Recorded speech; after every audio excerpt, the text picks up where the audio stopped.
If you want to use the trending reels for your Instagram reel by using your iPhone, I show you. For now, I am using iPhone 17, but pretty much same process for all the models. First, you need to open the Instagram app and just open any reel. I just open this one. Then click this square-like icon and click trending.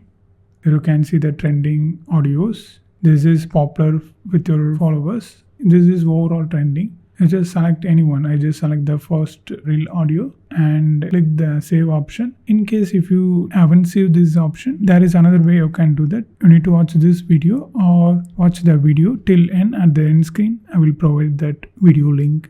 Now minimize this and open Instagram Edit app. It's official app. You just install this. Use this gallery option to import the videos from your Photos app. I already imported, so I just click this.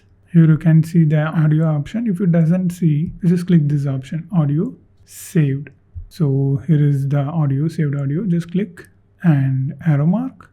You can select the most used portion. This pink dot indicates that. You just select like this. Add. Here also you can expand the audio or cut the audio like this. You just tab, select and split, delete and drag to move to the 0 mark. So this is how you need to do. And if you want to know more videos about Instagram on iPhone, you need to watch this playlist.